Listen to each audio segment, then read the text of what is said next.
오늘 이제 제 모임은 레위기 전체를 살펴볼 텐데요. 그 첫째 시간에는 1장에서 16장 전반절까지 보시겠고, 그 다음에 17장부터 27장까지 후반부를 잠깐 쉬었다가 보게 되겠습니다. 7쪽까지는 이제 강의한 요약이 되어 있고, 8쪽부터 마지막까지는 이제 쭉 풀 원고가 되어 있습니다. 제가 이제 각 주에도 달았지만, 1장에서 16장까지는 저희 통합 측 교회 신문인 한국 저희 총회 신문의 목회자를 위한 성서학 연구라는 글로 이제 쭉 칼럼을 쓴 거를 제가 모아둔 것이고요. 그 다음에 17장부터 이하까지는 저희가 한국 구약학회라고 있습니다. 아까 목사님 차준희 교수님 말씀해 주셨지만, 차준희 교수님도 거기 회장으로 계셨고, 저랑도 이제 학회를 같이 하셨는데, 한국 구약학회에서 목회자들을 위한 레위기 설교, 목회와 설교인가 부탁을 해가지고 전체 초교파 모임입니다. 한국 구약학회는 연말 송년 모임 때 제가 논문 발표했던 글을 전체 원고를 적어드린 겁니다. 근데 목사님하고 오늘 이제 일정에 대해서 상의하다가 전체 글을 읽는 것은 너무나 시간이 많이 걸리고요. 그래서 사실은 그거는 이제 각자 꼼꼼히 읽는 것으로 하시고, 앞에 있는 7조 강의안 가지고 오늘 같이 나눠보시도록 하겠습니다. 근데 사실은 다들 아시는 내용일 겁니다. 네, 오늘날 이제 레위기가 가지고 있는 예배와 신학과 영성이 어떤 의미가 있는가를 다시 한번 확인해 보는 시간으로 가지셨으면 좋겠습니다. 그 강의안 1쪽 한번 보시죠. 1쪽 보시면은 5경에서 이제 레위기의 자리에 대해서 얘기를 하고 있습니다. 창세기, 출애굽기, 레위기, 민수기, 신명기 있는데, 창세기 이제 동심원 구조라 그래서 창세기하고 신명기는 마지막에 유언으로 끝나고 있습니다. 사실 사람이 살아가면서 유언이 자신의 인생관을 압축하는 가장 중요한 말이죠. 성경에는 유언 문학이라는 표현도 있을 정도입니다. 테스타멘트 리터처라 그래가지고, 특히 신구약 중간기에도 레위의 유언이라든가, 사실 복음서에도 예수님의 유언이 있죠. 요한복음 특히 이제 14장부터 16장까지 보시면은 복음서에서 예수님의 유언의 말씀이 길게 나와 있고, 17장 대제사장적 기도로 유언이 맞춰지고 있습니다. 그 다음에 이제 출애굽기와 민수기가 이제 광야를 배경으로 하고 있는데, 보시면은 6월절 만나와 메추라기, 반석에서 솟은물, 모세를 돕는 사람들, 우상숭배가 같은 내용이 2번 반복되고 있습니다.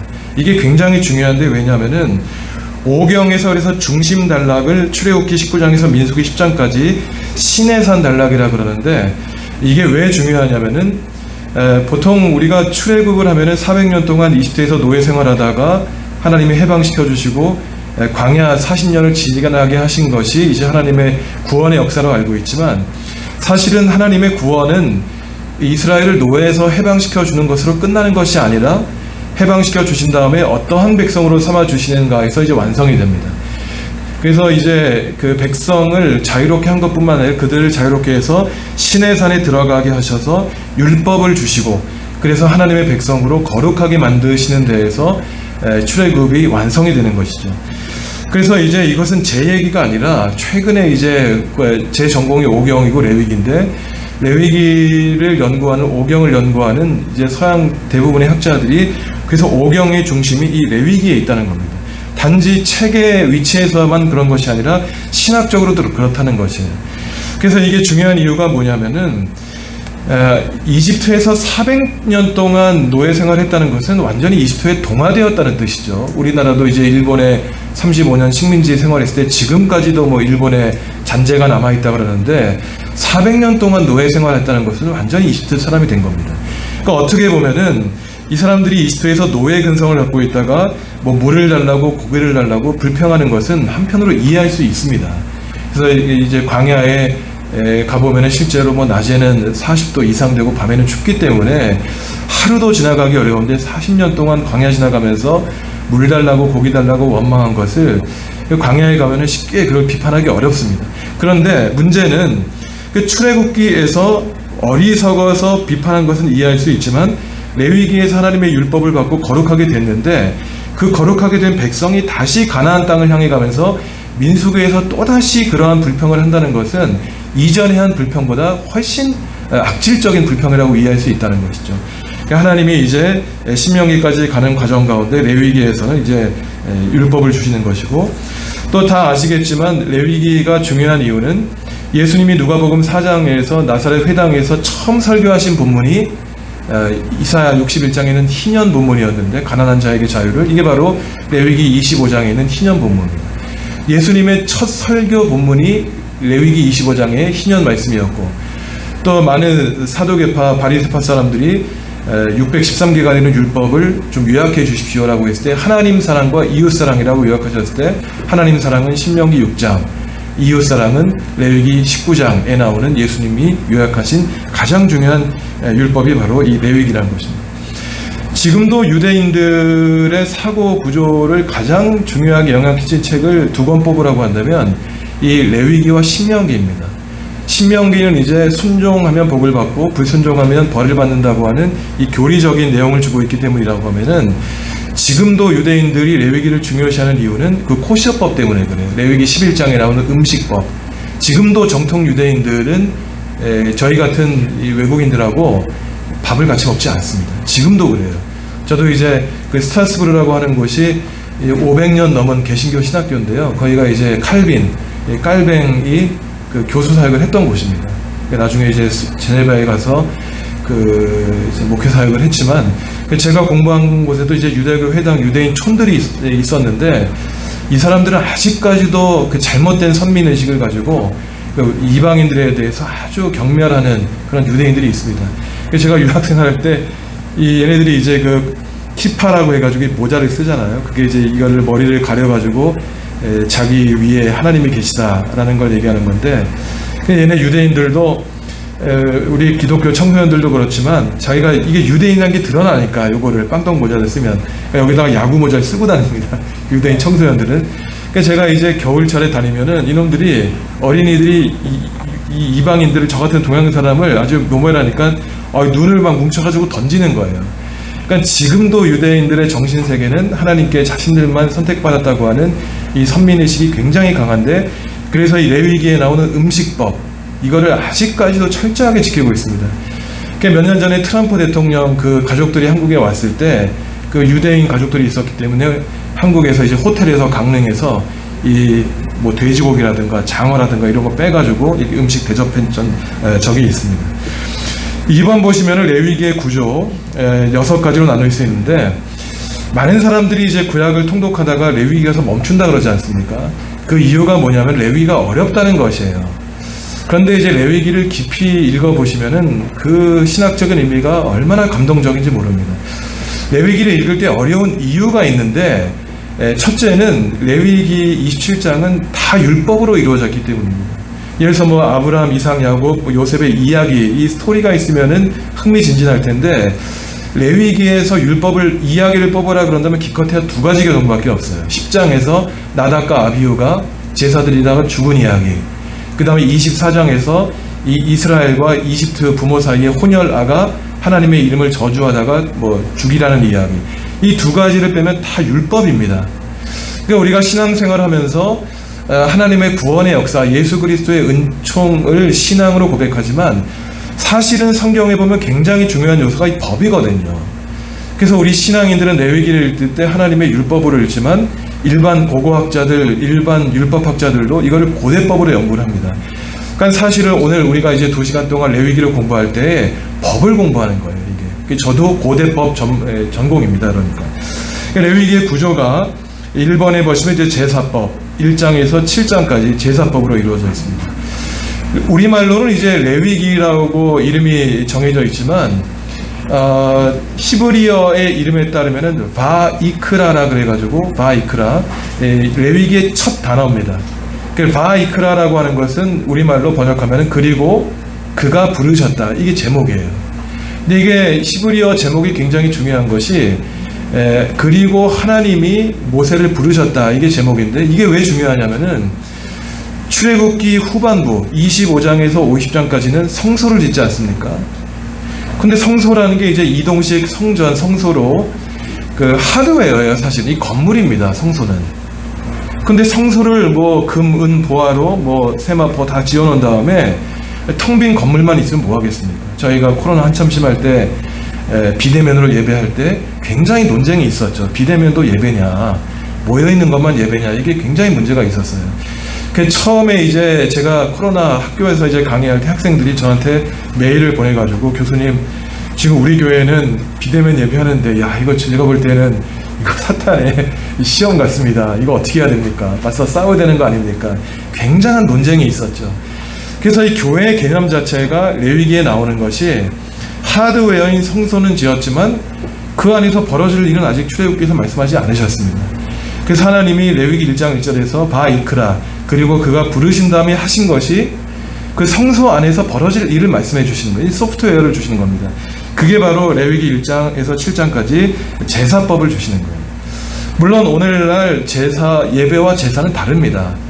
제가 이따 말씀드리겠지만 이스라엘의 히브리 대학의 이스라엘 크놀이라고 하는 학자가 레위기 1장에서 7장까지 제사를 가리켜 침묵의 성소라고 하는 책을 썼는데, The Sanctuary of Silence라고 하는 책을 썼는데, 제사는 제사장들이 설교하는 게 없었어요.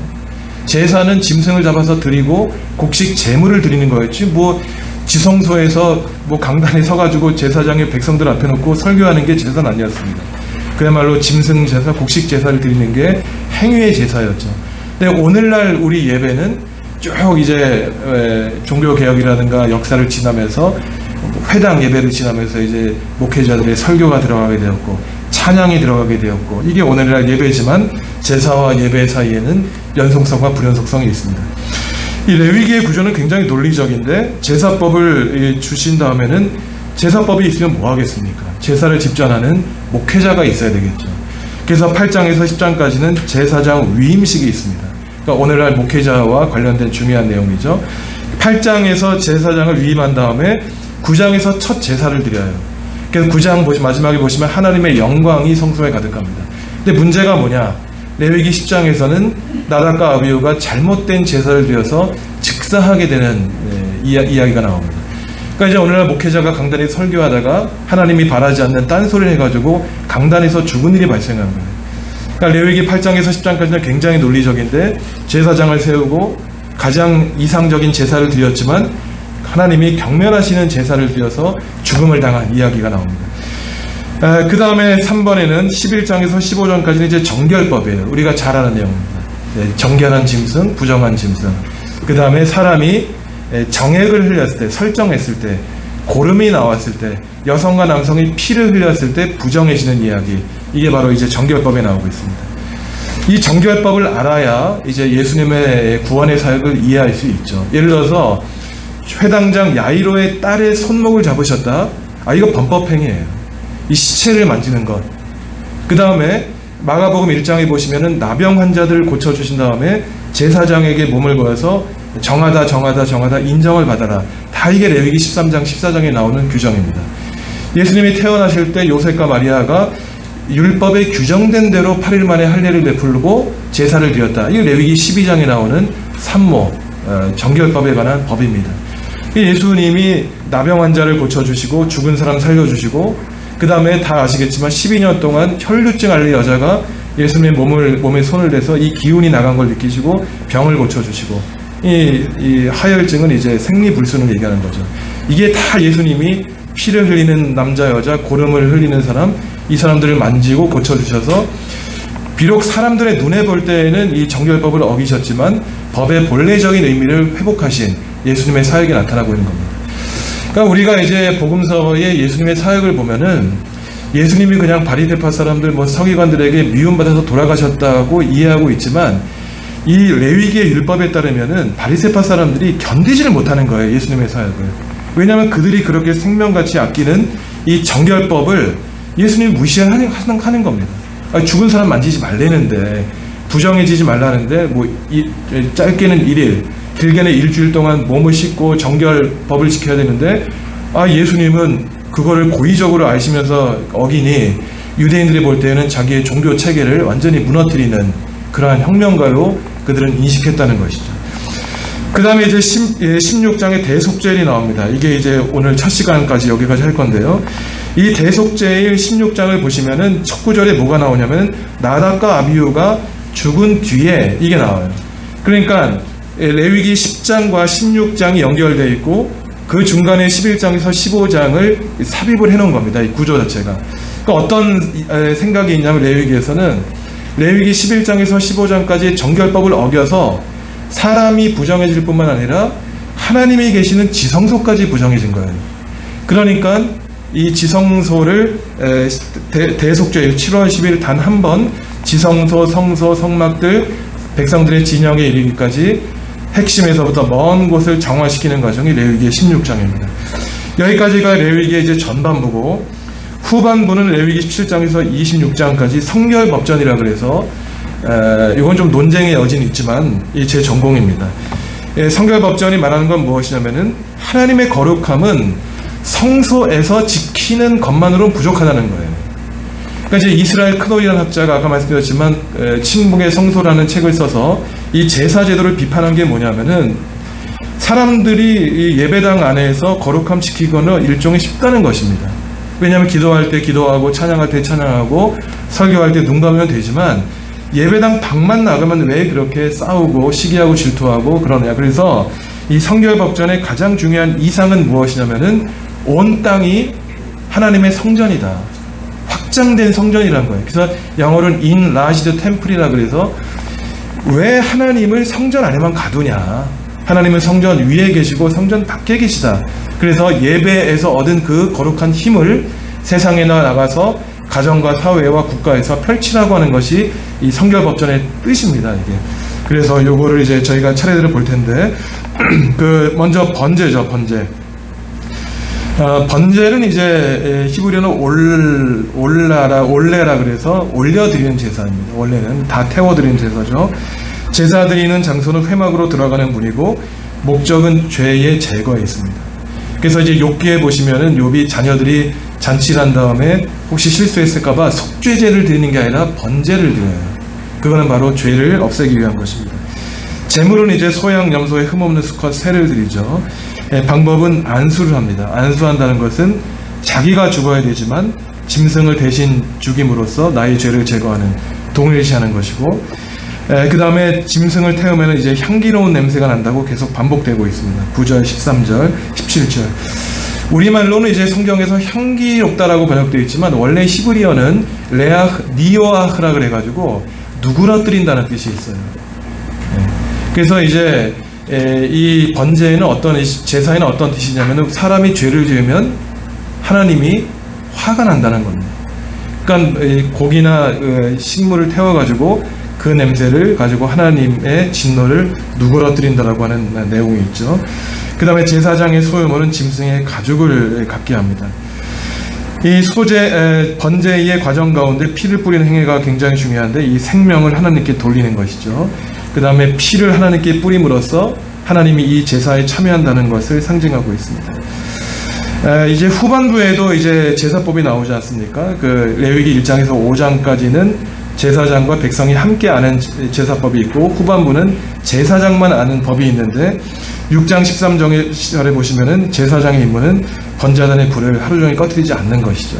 그것은 우리의 기도에 불을 꺼뜨리지 않고 하나님이 제단에 영원히 임재하신다라는 것을 상징하는 것입니다. 그래서 이 번제가 오늘날 가지고 있는 예배의 의미는 이제 우리에게 적용하는 것이죠. 우리가 소, 양, 염소, 비둘기 드리지 않지만 이것이 오늘날 우리 이 기독교의 예배와 어떤 관련이 있냐면은 매주일마다 우리가 예배를 드림으로써 나를 죽인다는 것입니다. 그러니까 우리가 원래 기독교가 이제 예수님 돌아가신 다음에 이 안식일 날 드리지 않고 일요일 날 모인 것은 부활절, 매주 부활절을 드린 거잖아요. 저희가 몇 주 전에 부활절 드리고 성령 강림절 보냈지만, 그러니까 오늘날 기독교인 의식에는 1년에 한 번만 부활절 예배를 드리지만 그게 아니라는 것입니다.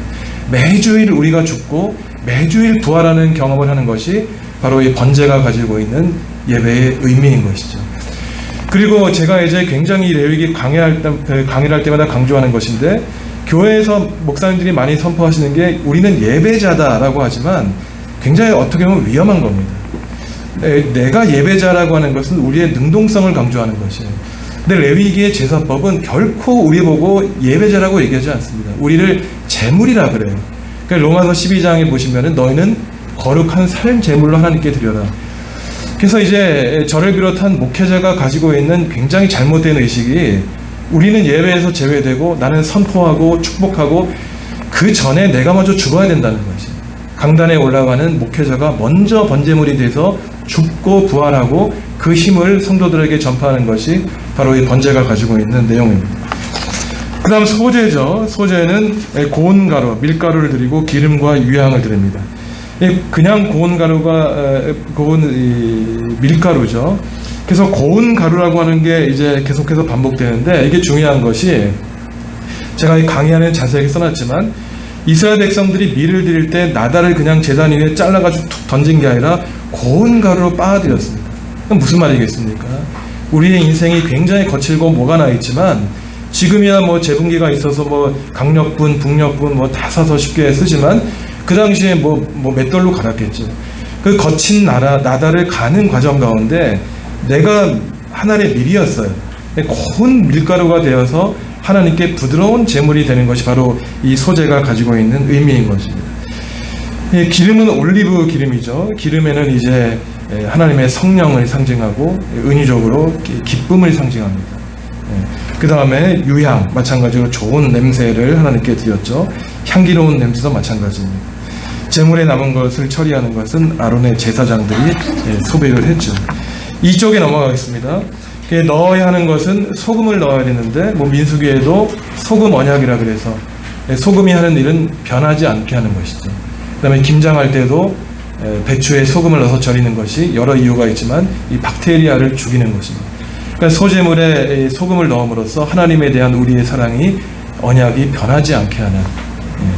넣지 말아야 될 것은 누룩과 꿀인데, 가장 중요한 것은 부패와 관련이 있죠. 광야 40년을 지나기 때문에 이 떡이 쉽게 상하기 때문에 누룩과 꿀을 넣지만, 그대로부터 이제 은유적으로 비유적으로 설명하는 사람들은 뭐죠? 알레고리입니다. 누룩이 하는 일은 무엇입니까? 이 부풀린 이스트잖아요. 그것이 조금 우스갯소리지만 너의 모습을 부풀리지 말아라. 있는 그대로 하나님께 드려라. 물론 은유적인 거예요. 그 다음에 꿀도 쉽게 변하지 않습니까? 그렇지만 이게 달콤하게 합니다. 예예예. 꿀이 안 변하는데 변한다. 예? 꿀이 안 변하는데 변한다. 아, 꿀이요. 이제 꿀이요. 이제 그 달콤하게 함으로써 이제 화학작용을 일으킨다고 생각을 한 것이었죠. 꿀, 예. 이집트에서 발견된 3,000년 전. 아, 예, 예. 변하지 않고 그대로 있었다는.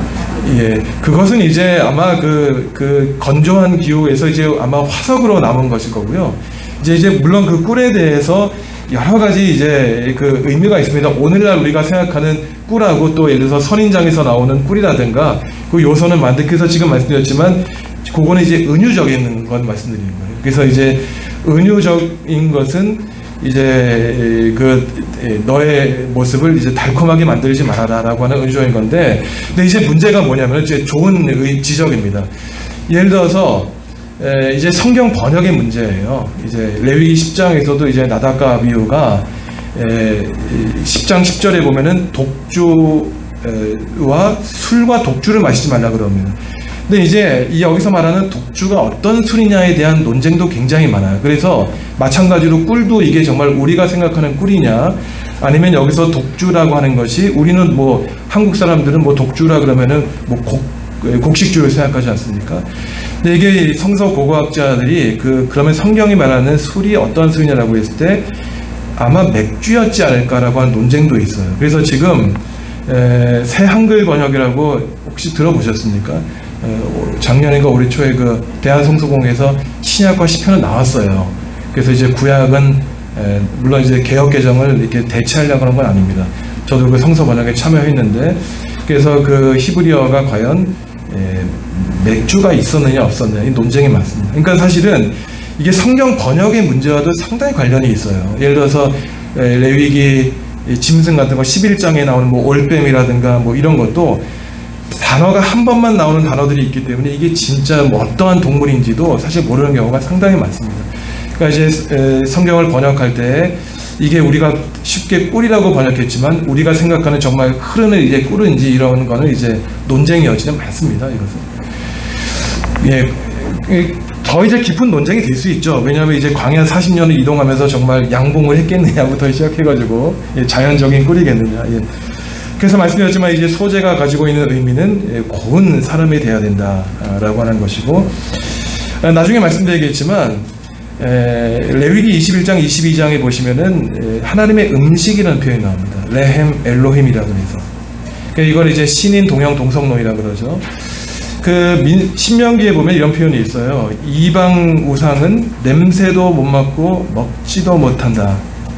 그러니까 이제 레위기가 제물이라고 하는 표현도 있습니다. 미즈베하라고 해서 금은 보화가 있었어요. 사실 민수기에 보시면은 전쟁을 통해 가지고 이방인들에게 금은 보화를 가지고 하나님께 제물을 드릴 수 있지만 왜 짐승과 곡식을 가지고 하나님께 음식을 제물을 드렸을까?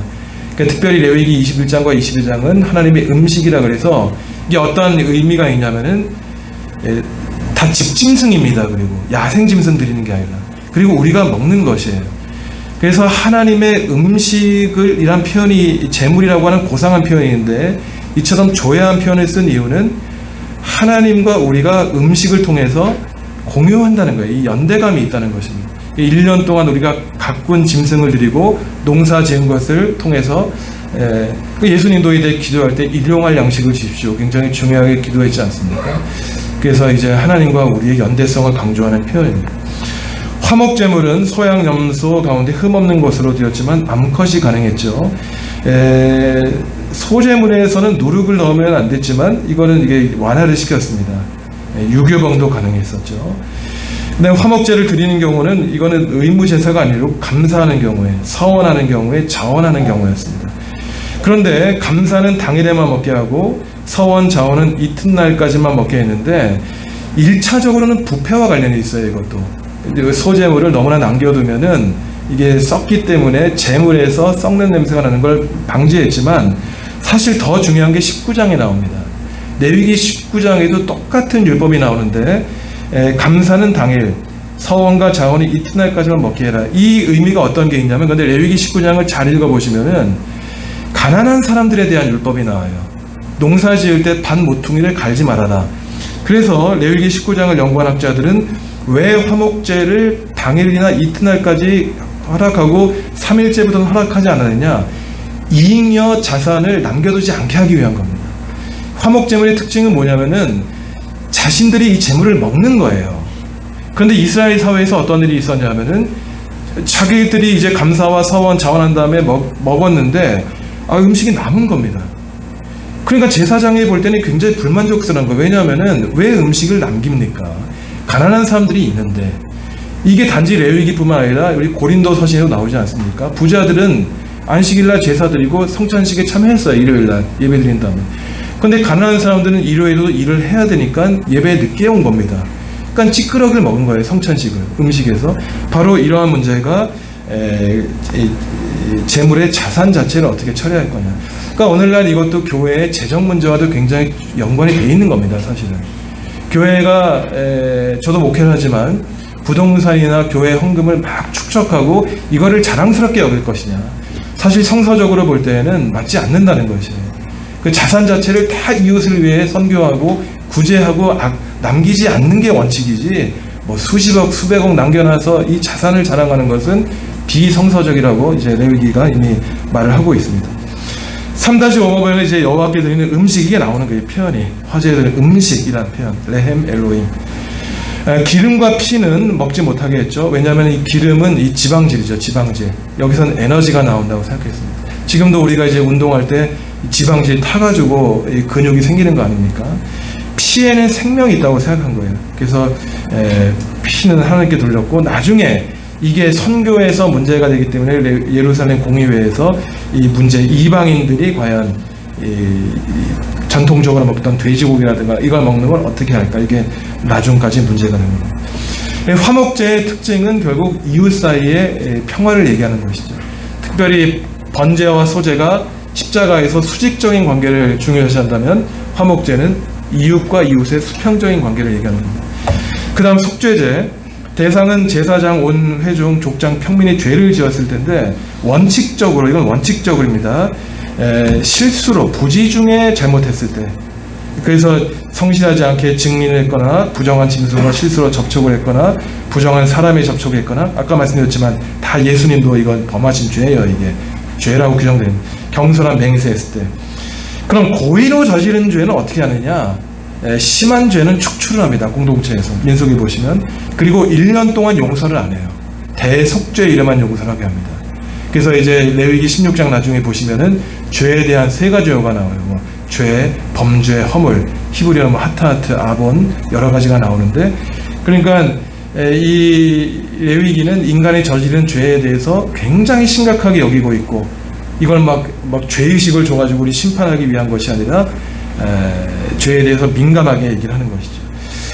근데 중요한 것이 이제 하나님은 사람이 저지른 죄에 따라서 같은 죄지만 그 사람이 사회적으로 종교적으로 어떠한 지위에 따라서 재물을 다르게 했습니다.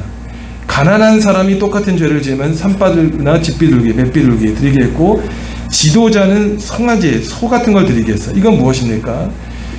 사람이 같은 죄를 저질렀다고 해도 책임이 더 중한 사람에게는 더 큰 잘못을 묻겠다는 것이에요. 그래서 여기 보시면은 속죄제가 얘기하는 것은 개인의 죄뿐만 아니라 공동체의 죄도 얘기합니다.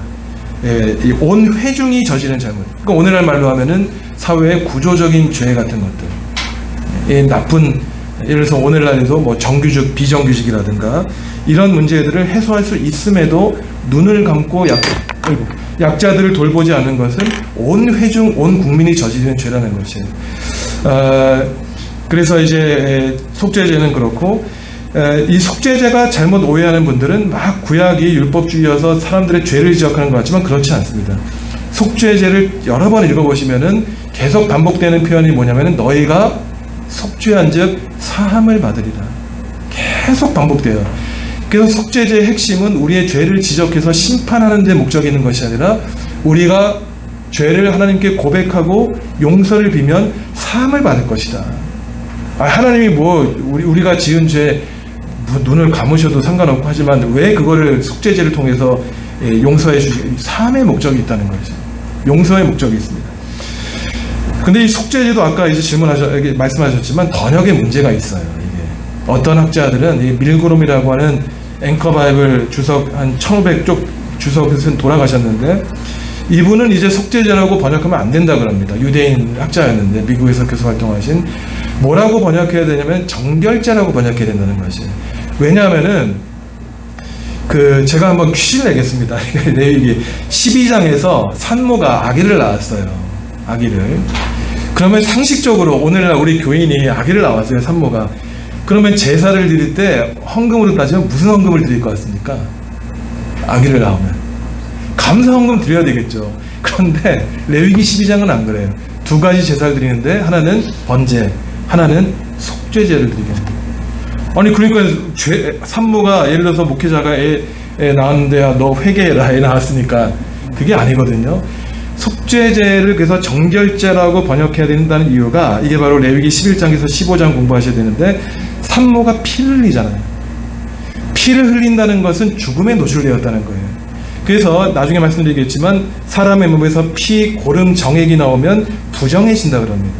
우리말로는 이것도 번역의 문제예요. 계속 이게 더럽다는 뜻이 아니라 죽음에 노출된다는 것이에요. 그러니까 레위기의 사상에 따르면은 산모가 피를 흘렸기 때문에 부정해졌다는 것은 생명을 잃었다는 거예요. 우리가 어머니들이 자녀 낳으면 그 순간만 얼마나 늙습니까? 그러니까 아들을 낳으면 40일, 딸을 낳으면 80일을 격리시키는 것은 죄를 지었기 때문이 아니라, 그래서 이제 프랑스의 해설 성경에서는 이걸 이제 산모 휴가라고 번역을 합니다. 굉장히 혁명적인 번역인 것이죠. 그래서 속죄제를 정결제라고 번역해야 되는 이유는 산모가 피를 흘렸기 때문에 부정에 노출되었다가 그렇기 위해서 정결제를 드리게 하는 것이다. 이건 좀 어려운 문제고요. 그 다음에 속건제는 이제 속죄제와 조금 이것도 논란이 있어요. 우리말 성경에는 속죄제와 속건제라고 따로 번역되어 있지만 때로는 속건제에 해당하는 히브리어를 속건제로 번역하는 경우가 있습니다. 하지만 가장 큰 차이는 실수로 하나님의 성물에 대한 것, 하나님의 계명, 이웃의 물건, 이 배상의 문제예요. 그래서 20%의 배상을 드리는 제사입니다. 우리가 만약에 100만 원어치의 차를 사고를 했는데 수리비가 100만 원 나왔다. 그러면 20% 더해서 120만 원을 주인에게 주는 겁니다. 이것도 참 재미있는 것이 레위기 14장에 보면은 피부병 환자가 이 병에서 나왔습니다. 오늘날 만약에 암 환자가 병에서 고침을 받았어요. 그럼 감사제물 드릴 것 같지만 아니에요. 속건제를 드립니다. 제가 그 이유를 말씀드릴게요. 그 다음에 나시린이, 삼성 같은 나시린이 뭐 머리카락 자르지 말고 뭐 포도주 이거 있지 않습니까? 나시린이 자기 몸을 더럽힌 다음에 회복됐을 때 속죄제를 드린 게 아니라 이 속건제를 드립니다. 그 이유가 굉장히 중요한 것이 피부병 환자나 나시린이 거룩한 몸을 훼손시켰을 때는 속건제를 드리는 이유는 그들의 몸의 소유가 하나님에게 있다는 것이에요.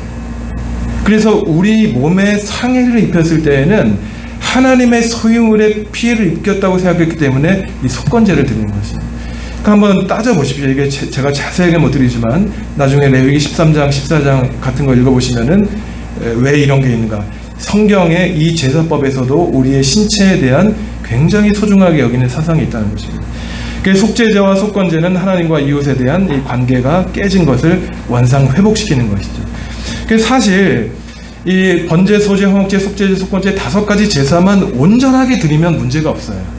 왜냐하면 하나님과의 관계도 회복되고 이웃과의 관계도 회복되고. 하지만 기원전 8세기 대표적인 예언자들인 이사야, 아모스, 호세아, 미가가 뭐라 그러냐면은 역겹다. 내가 언제 천천과 같은 뭐 강물 같은 피를 원했냐. 뭐 번제물, 비파수를 다 때려치워라. 그 이유가 형식적인 제사 때문에. 몸은 드렸지만 마음은 없는 제사. 그래서 이제 우리가 창세기 4장에 보면은 가인과 아벨, 인류의 첫 번째 살인 사건이 일어난 것이 언제였습니까? 제사 드린 다음이었어요. 굉장히 충격적인 것이죠. 그래서 하나님께 예배드리면은 예배 순간마다 하나님이 받으시고 하나님이 복을 내려주시는 것 같지만 성경은 안 그렇다는 거예요. 우리가 하나님께 예배드리면 하나님이 받아주실 것 같지만 그거는 착각이라는 겁니다. 제사와 예배를 받으시는 분은 하나님이기 때문에 받느냐 안 받느냐. 그래서 이 형식적인 제사의 문제가 나오는 것이죠. 그 다음 제사장 위임식입니다. 굉장히 논리적이라 그랬는데 제사법을 만든 다음에 제사장이 있어야 되겠죠. 오늘날 이제 목회자 위임식과 같습니다. 본문의 흐름은 제사법 다음에 제사장 위임식인데 2번 제사장 위임식 보면은 준비를 해요. 제사장 예복, 오늘날 말하면 이제 가운을 만듭니다. 지금 목사님 그 지방회라 그러셨죠? 저희는 이제 노회라 그러는데 마찬가지겠죠. 지방회 할 때 이제 목회자 이제 임직식 하는데 그 다음에 이제 회중을 소집합니다. 보시면 그 다음에 위임 예식을 거행하는데 그 다음 3쪽 보시면은 위임식 제사를 거행하는데 속죄제, 범죄, 위임 제사 3가지를 들어요. 근데 이게 중요한 것이 이제 5번입니다. 소가로. 레위기 8장 33절에서 36절까지 한번 읽어보십시오.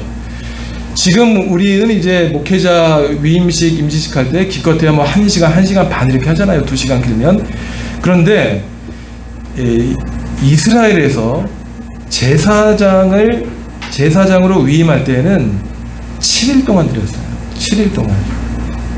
그리고 이제 저희가 뭐 시간이 없어 읽진 않겠지만 뭐라 그러냐면은 이런 말이 나옵니다. 회막문에 머물러라.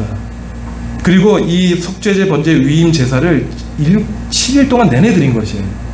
그러면서 뭐라 그러면 회막문 밖을 나가면 죽을 줄 알아라. 이런 말이 있어요. 그래서 이제 레위기의 제사법을 보면은 만 30의 제사장이 될 수 있었어요. 그러니까 이게 어떠한 구조가 있냐면은 세상에 있다가 아버지의 집에 있다가 하나님의 부르심을 받았습니다.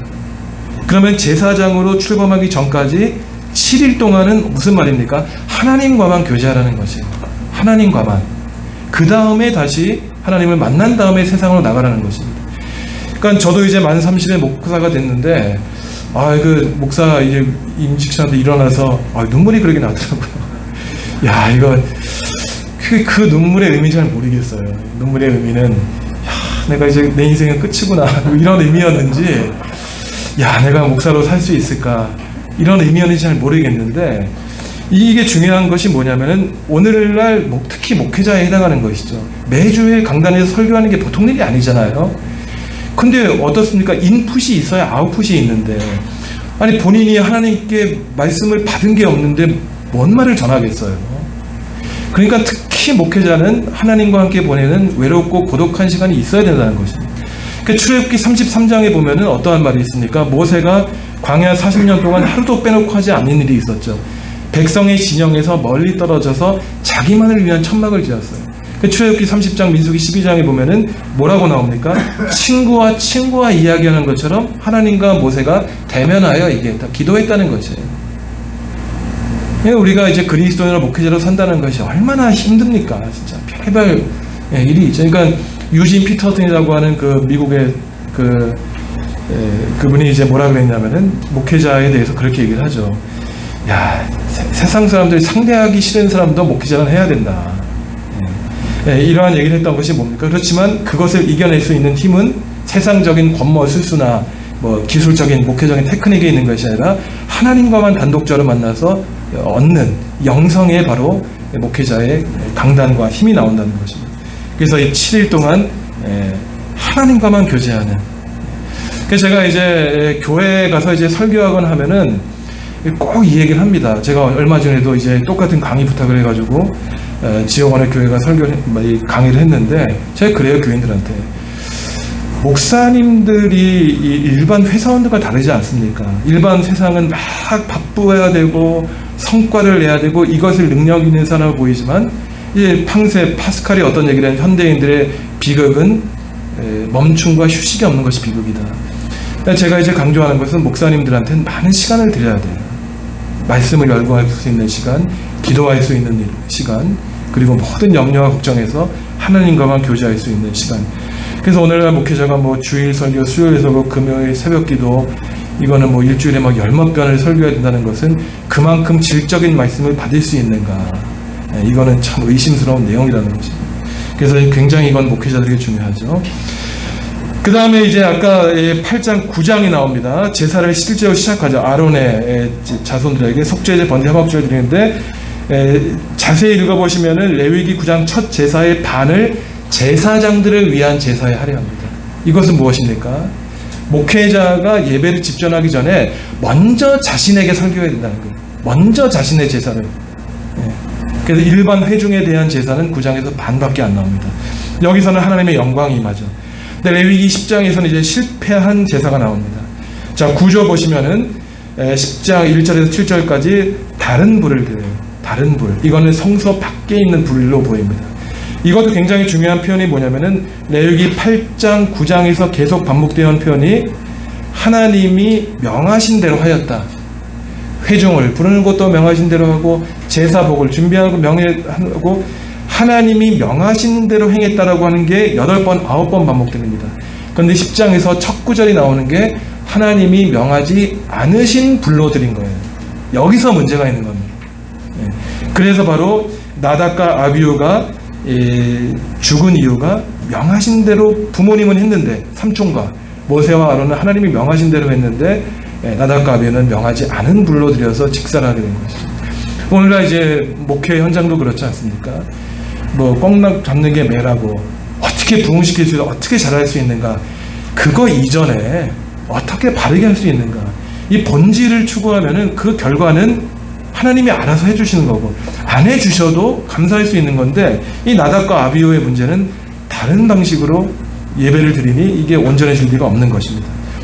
그래서 제사장 규례가 10장 8절에서 11절에 나오는데 이게 레위기의 신학에서는 굉장히 중요한 겁니다. 이 표가 있습니다. 이 표는 제가 만든 게 아니라 아까 말씀드린 자콘 밀그롬이라는 학자가 레위기의 대가가 표를 그린 건데 제사장이 하는 일은 거룩한 것과 속된 것을 구별하고 정결한 것과 부정함을 분리해야 된다는 거지. 그러니까 성과 속, 정과 부정을 구분해야 되는 겁니다. 이게 히브리어로 바달이라고 하는데 분리한다는 뜻이에요. 그러니까 제사장이 하는 일은 분리하는 일이었어요. 분리한다는 말이 혹시 어디에 처음 나올까요? 성경에. 네, 이 히브리어 바달이. 다 아시는 거예요. 제가 말씀드리면. 창세기 1장에 가장 처음 나와요. 하나님이 창조하실 때 하신 일이 나누는 일이에요. 뭘 나누셨죠, 하나님이? 빛과 어두움, 땅과 바다 나누시는 일이었어요. 그러니까 제사장도 나누는 일을 합니다. 그래서 어떤 사람들은 제사장이 맨날 뭐 고기를 막 갈라서 콩파디에는 위에 아래는 기름 나누고 하잖아요. 푸주간 하는 일이에요. 그러니까 제사장은 늘 나누는 거였습니다. 뭐가 옳은지 뭐가 그른지 율법을 가르치고, 이게 바로 이제 분별력인 것이죠. 나누는데, 그래서 이제 본 거죠. 에스겔 22장 44장 에스겔이 제사장 출신이잖아요. 이게 제사장 출신 예언자인데 에스겔이 비난했던 게 제사장들의 죄를 지적하면서 너희가 거룩함과 속됨, 정결함과 부정함을 구별하지 않았다. 큰 죄악이라는 거죠. 그러니까 오늘날 목회자가 하는 일도 이 구별하는 것입니다. 혼돈을 분리하고 명확하게 하고 온전함을 이루는 것이 이거라는 것이죠. 그 다음에 이제 또 엘르아살과 이다말이 직무 규정 위반이 16절에서 20절에 나오는데 어떤 일이 있습니까? 형제였잖아요. 나답과 아비후가 제사를 드린 다음에 죽었습니다. 만약에 제가 강의하다가 죽었어요. 그럼 교인들이 어떻게 119를 불러가지고 빨리 병원에 보내야 되겠죠. 근데 모세가 굉장히 냉정한 사람이었어요. 이 엘르아살과 이다말이 나답과 아비후의 동생들인데 걔네들 막 야단칩니다. 왜 야단칩니까? 속죄 제물을 안 먹었다는 거예요. 그러니까 제사장 규정에 따르면 속죄 제물 남은 걸 다 처리를 해야 되는데, 근데 아론이 그러죠. 동생한테 자네 이랬겠죠. 뭐 모세가 동생이니까 이 엘르아살과 이다말을 이제 변호를 하는 거예요. 이해해 달라는 겁니다. 형님들이 제사를 드리다가 죽었는데 그 와중에 어떻게 내가 제사법을 다 숙지하냐 그러냐. 지금 형님이 예배하다가 죽었는데 뭐 축도하고 막 이래야 된다는 거예요. 그런데 이게 굉장히 중요한 게 뭐냐면은 레위가 말하는 것은 하나님으로부터 부름받은 제사장은 사적인 감정과 공무를 혼돈하면 안 된다는 것입니다. 사적인 감정, 이 정도로 냉정하다는 거예요. 그래서 조금 이따 보겠지만 레위기 21장에 보면은 제사장, 대제사장의 상례, 혼례, 가족, 자녀 교육이 나옵니다. 대제사장은요, 만약 제가 이제 목사지 않습니까? 저희 아버지, 어머니, 장인, 장모님이 만약에 돌아가셨어요. 대제사장이다. 그럼 장례도 못 치르게 하십니다. 나 읽어보세요. 제사장은 가족의 일로 말미암아 시체를 만질 수 있지만 대제사장은 가족의 일로 말미암아 시체도 못 만지게 하셨어요. 뭡니까? 이미 하나님께로부터 붙잡힘 받은 사람은 세상에는 이제 단절하라는 것이에요. 그제 레위라는 이름도 하나님께 붙잡힘 받았다는 뜻입니다. 이게 목줄 잡힌 거예요. 근데 어떤 사람들은 이렇게 이해할 수 있어요. 야, 뭐 성경이 그렇게 냉정하냐. 근데 그렇지 않습니다. 예수님도 그런 말씀하셨죠. 청년이 예수님 제자로 따르겠다는 조건이 있습니다. 예수님, 제 아버지가 돌아가셨는데 장례 치르고, 예수님 뭐라 그러세요? 죽은 자의 일은 죽은 자에게 맡기고, 하나님은 아브라함과 이삭과 살아계신 자의 하나님이다. 예수님도 아버지가 돌아가셔서 뭐 기껏해야 3일장 치르고 오겠다는 사람에게 그러려면 나 따를 수 없다 이렇게 얘기하십니다. 그러니까 바로 이러한 제사장에 관련된 법도 마찬가지로 사적인 감정과 공무. 그러니까 오늘날 이게 정치 현실도 마찬가지죠. 교회도 그렇고 늘 사적인 감정에 휘둘리기 때문에 정치 지도자들이 나라를 망치고, 목회자도 그렇고 교인들도 그렇잖아요. 늘 목회자가 외로워야 되는 게 감정적으로 이러저러한 유불리를 따지면 문제가 되듯이 바로 제사장에 관한 얘기입니다. 여기까지 하게 또 두 번째 단락이 끝난 거예요. 레위기 8장에서 제사장 위임식, 그 다음에 첫 제사, 영광스러운 제사, 실패한 제사. 그 다음에 정결법입니다. 11장에서 15장. 이게 뒤에 오는 이유는 뭐냐면은 누가 제사에 참여할 수 있고 누가 제사에 참여할 수 없느냐. 정결한 사람은 제사에 참여할 수 있고 정결하지 않은 사람은 제사에 참여할 수 없다는 거예요. 정결한 짐승을 하나님께 드릴 수 있고 정결하지 않은 짐승은 제물에 드릴 수 없습니다. 제사의 관점이에요. 자, 서론적인 건데 1번 보시면 정결함과 부정의 기준은 성과 죽음입니다. 아까 말씀드린 사람을 부정하게 한 액체가 피정액 고름이에요. 이것이 몸에 나오면 생명을 잃고 부정함이라는 겁니다. 그래서 고대 문서에 보면 이 부정함은 죽음과 관련된 겁니다. 그 다음에 성과 관련된 성관계, 생리, 설정, 출산, 성병 다 부정해지는 요인이에요. 그래서 이제부터는 부정해진다는 이 생각은 버리셔야 돼요. 이것을 죽음에 노출이 되었다. 이게 훨씬 성경의 뜻에 가깝습니다. 피를 흘리는 것은 왜 그러면 죽음에 관련되어 있냐? 생명을 담고 있기 때문에. 우리가 하혈하면 죽지 않습니까? 피를 받아야 되고, 그 다음에 죽음, 시체와 접촉했기 때문에 피부병. 누가복음에 나오는 선한 사마리아 비유도 마찬가지예요. 이걸 레위기의 정결법과 관련된 겁니다. 강도 맞은 사람이 피 흘려 죽어가고 있어요. 제사장이 지나가고 레위 사람이 지나가고 도망갔다 그러지만 뭐 우리가 이제 쉽게 설교할 때는 야, 저 사람들 뭐 어떻게 저럴 수 있냐 하지만 사실 정결법과 관련된 것입니다. 피 흘린 거, 만지는 거 정결법으로 안 되는 것이었어요. 피부병도 마찬가지입니다. 그런데 굉장히 중요한 것이 여러분들 예수님이 마지막 돌아가시기 전 고난주간 수요일날 마지막 식사를 누구 집에서 하십니까? 예, 그 향유 옥합을 깨뜨리잖아요, 여자가. 그 집이 누구 집이었죠? 나병 환자 시몬의 집이었어요. 나병 환자 시몬의 집. 예, 마가복음 14장에 보시면 이것 자체가 문제가 있는 거예요. 그래서 신약학자들은 나병 환자였다 이렇게 얘기하지만 그게 중요하지 않습니다. 나병 환자라는 것은 사람들에게 부정한 사람으로 낙인찍힌 거예요. 근데 예수님이 마가복음 14장에 보시면 대제사장 서기관들이 예수님을 어떻게 죽일까 의논하더라 했는데 마지막에 가룟 유다가 그 길에 참여합니다. 근데 그 가운데 나병 환자 시몬의 집에서 식사를 하시는 거예요. 그러니까 예수님의 공생의 사역은 이처럼 유대교의 종교법에서 부정하다고 낙인 찍은 사람들과 마지막 순간까지도 함께 하신 분이 바로 예수님의 사역이죠. 그러니까 제가 말씀드리는 것은 제가 뭐 레위기 전공이기 때문에 이런 말씀드린 게 아니라 복음서의 예수님의 구원의 사역을 이 레위기를 생략하고 있는 것은 반쪽짜리밖에 이해밖에 안 된다는 것이죠. 그냥 상상에 근거한 예수님의 사랑, 은혜를 얘기하는 것은 그렇지 않고 이 거친 수천 년 된 유대교의 이 사상 구조를 단계를 든 예수님에 따르면은 예수님의 어떤 치유의 행위 이런 것들은 거의 자살 행위였다라는 겁니다. 예. 그 이제 이런 정결법도 그렇고요. 2번 부정함과 죄와 기본적으로 이제 부정함은 죄와는 관련이 없어요. 왜 피를 흘린 게 악의를 하는 게 뭐가 죄입니까? 그렇지만 나중에 예언서에서는 이러한 부정함과 죄와를 비유적으로 연결을 시킵니다. 3번 이 정한 짐승 부정한 짐승 11장부터 쭉 볼 텐데 창세기 7장 2절에서도 이제 노아 홍수를 하면서 정한 짐승과 부정한 짐승을 노아의 방주에 들여서 짐승을 보존하려고 하지 않습니까? 근데 우리말로는 정결한 짐승과 부정한 짐승이라고 돼 히브리어는 정결한 짐승과 정결하지 않은 짐승으로 돼 있어요. 그래서 레위기 11장에서도 여러 번 10번 이상을 반복되는 게 그냥 돼지, 장어, 오징어가 부정하다 그러지 않고 너희에게 부정하다는 파메 라켐이라고 해요. 너희에게 부정하다. 그러니까 절대적으로 부정한 게 아니라는 거예요. 하나님 볼 때는. 그러니까 어린애들이 막 질문하잖아요. 아니, 하나님이 팔이 목이 왜 만드셔가지고 우리 피곤하게 하냐.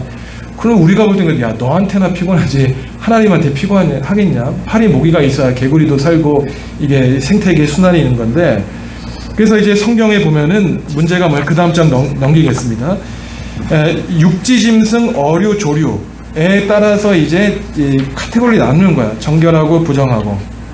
근데 3번 보면 우리가 다 알고 있죠. 굽이 갈라진 쪽발이면서 색임자한 짐승은 육지짐승에서 정결합니다.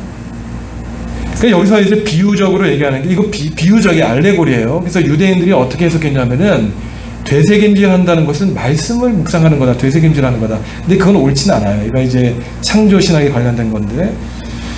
그 다음에 이제 물고기는 지느러미와 비늘이 있는 물고기만 먹게 했습니다. 그러니까 없는 거 대표적으로 장어, 오징어, 문어 이런 거잖아요. 그래서 이것도 비유적으로 유대인들이 기원 후 1세기에 어떻게 해석했냐면은 필로 같은 철학자가 야 지느러미와 비늘이 있어야 새파를 거슬러 가는데 이 지느러미와 비늘이 없는 것은 그냥 물 흘러가는 대로 가는 나쁜 신앙인들이다.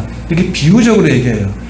기원 후 1세기에 필로라고 하는 이 철학자가 뭐라 그랬냐면은 돼지고기를 먹지 못하게 하신 이유가 인간의 탐욕을 금지하기 위한 거다. 너무 맛있기 때문에. 이거 잘못된 해석이에요. 그러면은 뭐 소고기는 맛이 없어서 먹게 하신 겁니까? 그러니까 이 정결법 자체가 너무 이해하기가 어렵기 때문에 그 대가 기원 후 1세기의 가장 세계적인 유대인 철학자들 중에서 이렇게 알레고리적으로 해석을 한 겁니다. 그러니까 4발 달린 짐승과 뛸 수 있는 벌레, 땅에 기어다니는 짐승. 그런데 4번이 중요한 건데 그래서 뭐 위생 문제다, 이방제 이것도 잘못된 거예요. 소도 이방 제물로 드렸습니다.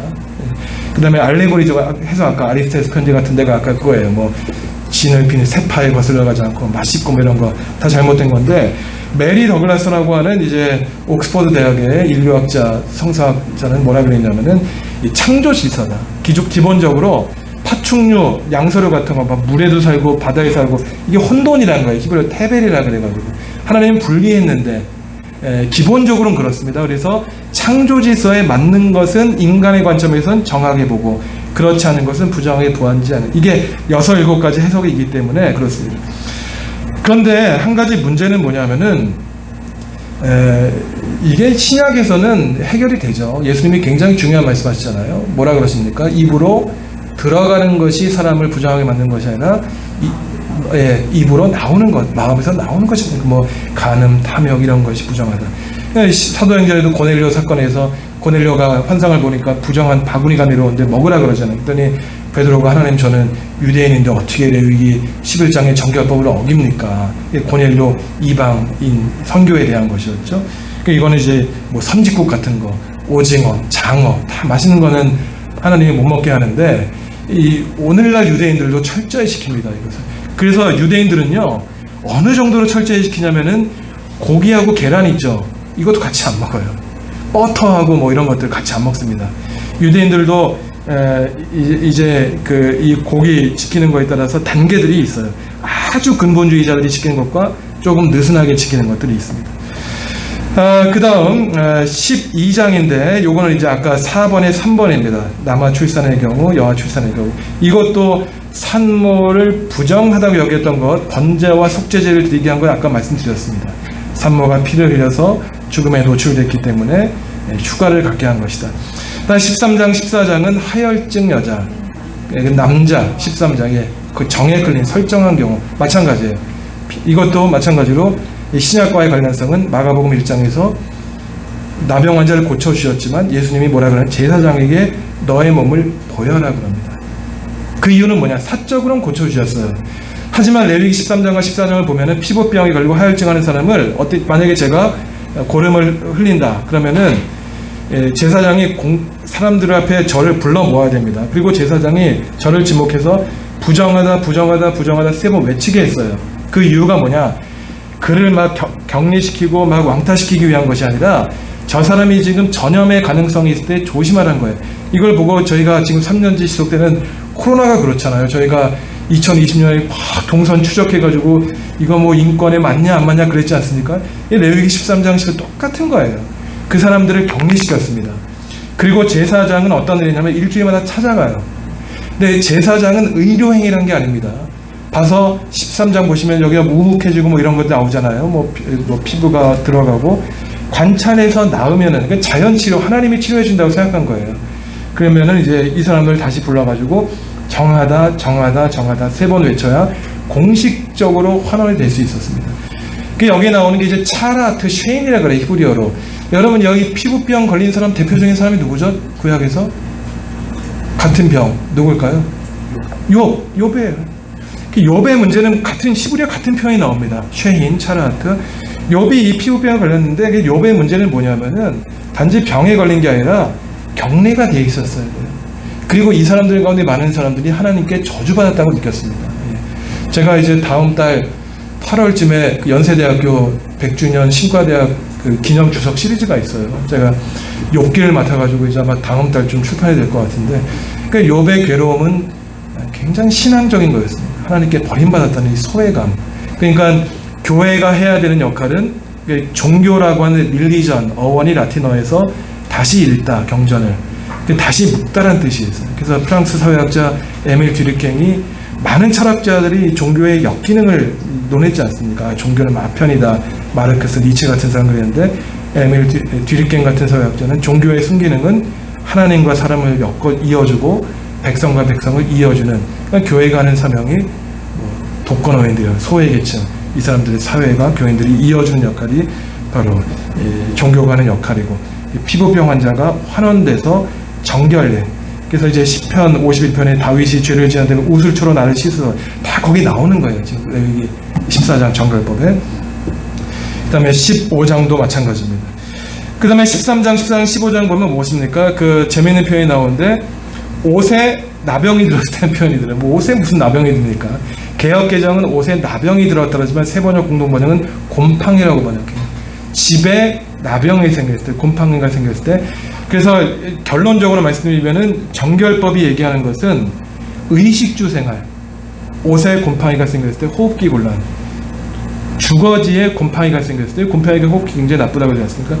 의식주 생활. 그래서 오늘날 이제 현대인들에게 이 레위기 정결법이 주는 것은 인간은 단지 영적인 존재만 아니라 육을 입고 사는 존재이기 때문에 하나님은 전인적인 홀리스틱한 전인적인 몸과 마음의 건강한 상태로 하나님의 백성으로 살기를 바라시는 것이 바로 이 레위기의 정결법에 나오는 것입니다.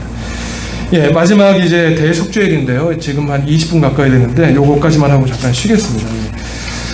레위기 16장의 이 대속죄일은 본문의 위치가 말씀드렸죠. 나답과 아비후가 죽고 그 사이에 정결법이 있은 다음에 대속죄일이 나오는데, 나답과 아비후가 죽은 다음에란 걸로 대속죄일이 시작됩니다. 사람의 부정으로 말미암아 하나님마저도 부정해진 것. 민수기 5장과 32장을 보시면 어떤 표현이냐면은 너희의 진영을 거룩하게 하라 그럽니다. 그 이유는 뭐냐? 하나님이 거하시기 때문에. 그러니까 우리가 죄를 지으면 문제가 되는 것이 뭐냐면 단지 윤리적이고 도덕적인 죄가 아니라 우리가 살고 있는 성전 진영을 더럽힌다는 거예요. 거기가 더러워지면 하나님이 떠나십니다. 그러니까 인간이 죄를 지으면은 예배당도 부정해지고, 그래서 이 부정함이 전염이 됐기 때문에 바로 이 대속죄일에 성전 지성소마저도 정결하게 해야 되는 의식이 필요한 것이죠. 대속죄일은 7월 10일에 했죠. 오늘날은 9월 중순입니다. 모든 사람이 해야 되는 것은 같은 날에 금식을 해야 되는 것이었어요. 그러니까 이것은 전 국민적인 행사였습니다. 공동체적인 죄예요. 그래서 연대 의식이에요. 그래서 어떤 사람이 죄를 지으면 저 사람만 처벌하면 되는 것이 아니라 그 사람이 죄인이 되기까지는 공동체에 문제가 있었다는 겁니다. 부모에게 문제가 있었고, 교회 목회자에게 문제가 있고, 모든 사람들이 금식을 하는 거예요. 그리고 본토이든지 개개이든지 그 땅에 사는 사람들은 모든 사람이 지켜야 되는 겁니다. 이게 조금 깊은 내용은 있지만 좀 시간이 없어서 말씀을 못 드리겠습니다. 이 신명기는 나그네는 찢겨진 짐승을 먹을 수 있었어요. 예, 신명기 14장에 보면, 레위기 17장에 보면은 나그네도 이방인도 찢겨진 짐승 못 먹게 합니다. 왜냐하면은 정결법을 어기면 땅이 부정해지고 하나님을 내어 쫓기 때문에. 그 다음에 3번 보시면 2번에 3번 지성소, 성소들, 제단부터 정언합니다. 가장 중요한 부터 밖으로 나가기까지. 그 이스라엘 사람들은 젠슨이라는 학자가 그레이디드 홀리니스라고 한 책을 썼는데 거룩함의 단계가 있다는 것이에요. 그래서 이제 우리가 출애굽기 25장부터 40장까지 성소법을 굉장히 지루하잖아요. 제단법, 향단법. 근데 핵심은 뭐냐면은 이 사람들이 거룩함, 아까 거룩함, 속됨, 정결함, 부정함이 세계상이었기 때문에 공간도 거룩한 곳과 부정한 곳이 있다고 생각한 거죠. 가장 거룩한 곳은 지성소, 그 다음 성소들. 그래서 가장 거룩한 곳은 순금으로 칠했습니다. 순금으로. 그 다음에 일반 금, 그 다음에 은, 동, 구리. 레위 출애굽기 25장에서 40장 보면은. 그러니까 성전 기물도 가장 중요한 것은 금으로 입혔고, 법계도 그렇지 않습니까? 시간도 그렇잖아요. 시간도 거룩한 날, 안식일이 있고, 그렇지 않은 일반이 있고, 사람도 거룩한 사람이 있고, 그렇지 않은 사람이 있고, 이게 이 카테고리였어요. 세계 상이었습니다. 예. 그 다음에 아사셀 염소를 이제 써서 우리의 죄를 갖고 나가겠죠. 그래서 한 손으로 얻는 것, 두 손으로 얻는 것, 죄의 전가를 합니다. 죄의 성격은 비고의적인 것과 고의적인 죄, 모든 것을 대속죄일에 얘기하고 있죠. 그래서 아까 제가 이제 말씀을 드리다 말았는데, 예수님의 구원 사역도 레위기의 언어로 기록하고 있습니다. 생각해 보십시오. 예수님이 태어나시고 한 기원을 30년 이어간에 예수님이 하나님의 아들이라고 변증을 해야 되잖아요. 그럼 유대인들한테 어떤 언어로 사용하겠습니까? 그들이 알고 있는 성경의 언어, 당시에 신약이 없었잖아요. 구약 성경의 언어로 예수님을 변호를 했어야 돼요. 그럼 예수님은 요한복음이나 복음서 뭐라고, 세상 죄를 지고 가는 어린 양이다, 속죄 제물이다, 생명의 떡이다, 다 제사 용어예요. 세상 죄, 소양 염소, 비둘기 이런 것들, 그리고 아사셀 염소, 다 이게 예수님의 속죄 구원의 행위를 제사법에 얻는 생명의 떡, 세상 죄를 지고 가는 양, 다 이러한 용어로 얘기를 하는 것이죠. 절차는 이제 속죄를 준비하고 거행하는데, 속죄제, 아사셀을 위한 속죄 염소, 번제, 그 다음에 속죄를 제정하는 것으로 레위기의 전반부가 끝나게 됩니다. 레위기 16장까지를 이제 정리를 하면은요, 많은 레위기 학자들은 레위기 27장을 전반부 후반부로 나눌 때는 16장까지를 나옵니다. 조금 단순화시키면은 레위기 16장까지는 성소를 중심으로, 제사를 중심으로 얘기하는 것이고, 그래서 이스라엘 백성의 삶의 중심을 제사에 두었고, 여기서 이제 일반 생활의 리듬을 갖게 했지만, 문제는 뭐냐? 많은 사람들이 형식적인 제사에 빠졌기 때문에 17장 이후에 일상생활도 제사와 같은 예배와 같은 삶을 살아라고 하는 성경의 법전을 이제 제정을 하게 됩니다. 예, 여기까지 혹시 뭐 나누고 싶은 것이나 질문 있으시면 잠깐 하시고 쉬었다가 마지막 부분 하겠습니다.